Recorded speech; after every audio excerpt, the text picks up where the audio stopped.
Welcome to my channel साहित्य classes. हम लोग आज डी.एच. लॉरेंस के बारे में पढ़ेंगे और ये मेरा हैंड रिटन नोट है जिससे मैं मेरा यूजीसी नेट प्रिपेयर कर रही थी और इसको फॉलो करके मैं मेरा यूजीसी नेट को क्लियर की हूँ। तो मेरा हैंड रिटन नोट आप लोगों को शेयर मैं कर रही हूँ। तो डी.एच. लॉरेंस, उनका फुल नेम है डेविड हर्बर्ट लॉरेंस। 1885-1930, 1885 उनका बर्थडे है, डेट है। 1930 उनका death. So born in Nottinghamshire. His father was coal miner named Arthur Lawrence. Illiterate थे। His mother Lydia educated. तो उनका फादर जो थे वो इलिटरेट थे, मदर जो थे लिडिया वो एजुकेटेड थे। Lawrence work as a clerk in a factory but gave up after a pneumonia attack. तो उनका जो फादर हैं आर्थर लॉरेंस, वो एक फैक्ट्री में काम करते थे लेकिन निमोनिया वजह से वो काम छोड़ देते हैं। फिर जो जेसी सी launched Lawrence as a writer in the English Review published as Still Afternoon। So जेसी जो हैं वो मतलब लॉरेंस को राइटर हिसाब से लेते हैं द इंग्लिश रिव्यू में और published as still afternoon in 1909। His first novel the white peacock in written 1909 published in 1911। देखो ये डी.एच. लॉरेंस के क्रोनोलॉजी आया था तो 2024 दिसंबर में डी.एच. लॉरेंस के वर्क के क्रोनोलॉजी आया था और उसी टाइम मेरे अटेम्प्ट में वही क्वेश्चन आया था। सो डी.एच. लॉरेंस बहुत ज़्यादा इम्पोर्टेंट है यूजीसी नेट एग्ज़ाम के लिए और जो गेट सेट एसएसबी आप लोग प्रिपेयर कर रहे हैं, डी.एच. लॉरेंस से क्वेश्चन आता है। सो उनका जो फर्स्ट वर्क है नोवेल है द वाइट पीकॉक 1909 में लिखे थे। 1911 में क्या हुआ था, पब्लिश हुआ था। He met Frieda Weekley wife of his professor Ernest Weekley and fell in love with her. She eloped with Lawrence and got married 1914. Then the second novel is The Trespasser was his second novel published in 1912. So देखो white peacock का publication 1911, the ट्रेसपासर जो है उसका publication है 1912। His autobiographical novel जो है sons and lover 1913। Sons and lover से बहुत ज़्यादा क्वेश्चन आता है। So sons and lover autobiographical है। It deals with influence of his mother on his sexual and psychological development, जो कि Oedipus complex. It was written as Paul Morrell but published as Sons and Lovers। फिर rainbow जो है 1915, lady Chatterley's lover 1928 जो कि ban हुआ था। So the last girl 1900 so sons and lover के बाद आप लोगों का रेनबो आता है। रेनबो के बाद जो द लास्ट गर्ल आता है 1920, उसके साथ वुमेन इन लव भी एक ही ईयर में क्या पब्लिश हुआ था। Then What Your Irons Rod 1922, उसके बाद लेडी चार्टर्सले लवर आता है और lady Chatterley's lover is most controversial novel deals with the sexual frustration of lady Chatterley's और Constance. Lady Chatterley's husband paralysed due to war injury. It was not published in 1960 due to its sexual content. So उसको ban किया गया था। His other important novels included like The Rainbow and Women in Love, Aaron's Rod, Italy, Kangaroo, Australia, and the Plumed Serpent, Mexico.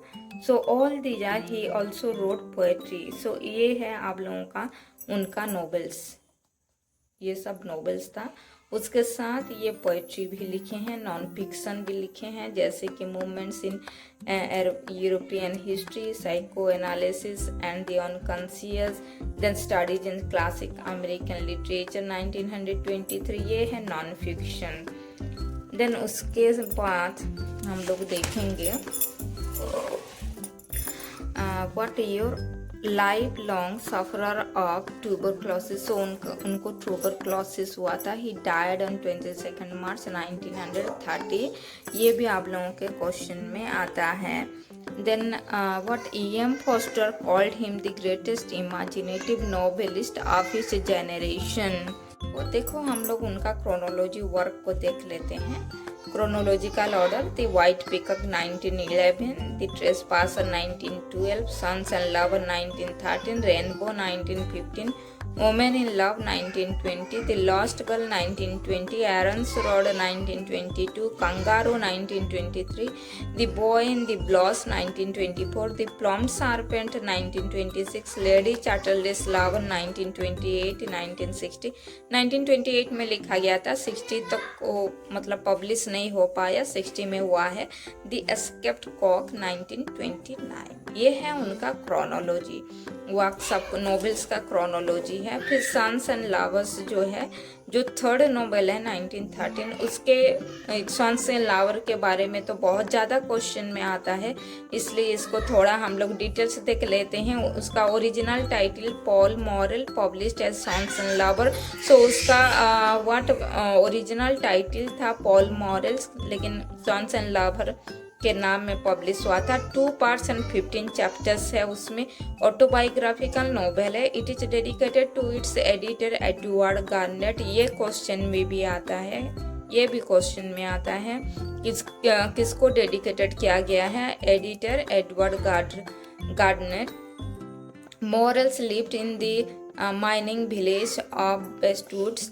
Then with William, Anne and Paul and Arthur Morrill. Mrs. Morrill is a Puritan lady based on life of Lawrence Paul Morrill as a child dependent highly upon his mother. Then Arthur Lawrence जो Walter Morrill हैं, coal miner and hard drinker. Then Lydia Lawrence, Gertrude Morrill, Jessie जो chamber Miriam जो कि Lawrence girlfriend of adolescent years. Then your William, which love affair with Lily, she condemns. Then first Freudian novel in English literature, ये भी question में आता है। English literature में first Freudian novel कौन सा है, sons and lover written by T.H. Lawrence. Then Paul's mother Gertrude closely attached to Paul because of death of elder son William. It made a series of impact on the mind of Paul, who failed to make satisfactory relationship with Jessie. Understand Jessie? Then your what?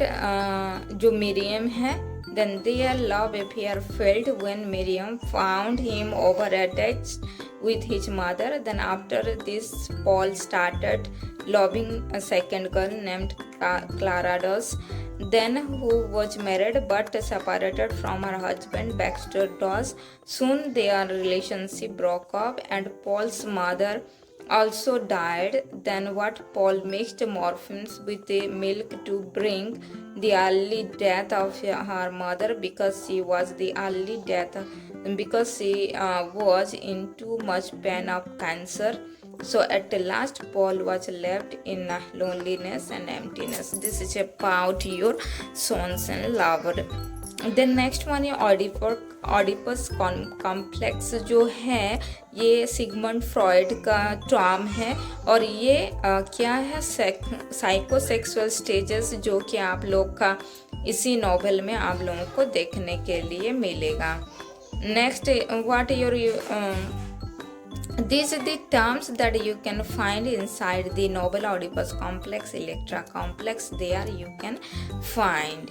So this is about your D.H. Lawrence and little bit about your sons and lover, जो exam point of view के लिए important है। इसको मैं आपको मतलब मेरे hand written note से आपको कुछ इन्फॉर्मेशन दी हूँ। अगर मेरी वीडियो आप लोग को अच्छा लग रहा है तो like share subscribe my channel. Thank you.